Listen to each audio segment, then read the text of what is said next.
Hi friends, இன்னைக்கு கொஞ்சம் லேட்டாக தான் எந்திரிச்சேன். தம்பி நைட் தூங்க லேட் பண்ணிட்டான். சரின்னு சொல்லிட்டு எந்திரிச்சிட்டேன்.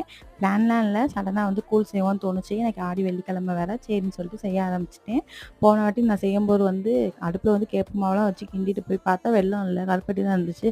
ஆனா நம்ம கோயில்ல வந்து வெல்லம் போட்டு தானே குடிச்சிருக்கோம். இது எப்படி வரப்போகுதுன்னு தெரியலன்னு சொல்லிட்டு, சரி வந்து கேப்ப கிண்டிட்டோம். சரின்னு சொல்லிட்டு நான் அப்படியே கருப்பட்டிய போட்டு கிண்டினேன். அதுவும் நல்லா டேஸ்ட்டா தான் இருந்துச்சு. அது அது வேற மாரி டேஸ்ட்டா இருந்துச்சு.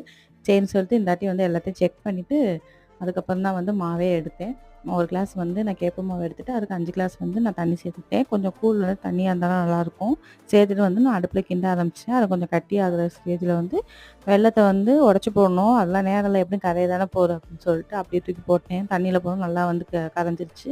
அத அப்படியே சேர்த்துட்டு கொஞ்சம் சுக்கு, ஏலக்காய்லாம் இடிச்சு போட்டேன். அப்புறம் வந்து தேங்காய் பூ பண்ணி அதையும் தூவியாச்சு. அப்படியே எடுத்தாச்சு. நல்லா சுட சுட காலையில பிரேக்ஃபாஸ்ட்டாவும் ஆயிருச்சு. செம்மையா செஞ்சாச்சு. நாளைக்கு பார்க்கலாம். அது வரைக்கும் பை ஃப்ரெண்ட்ஸ்.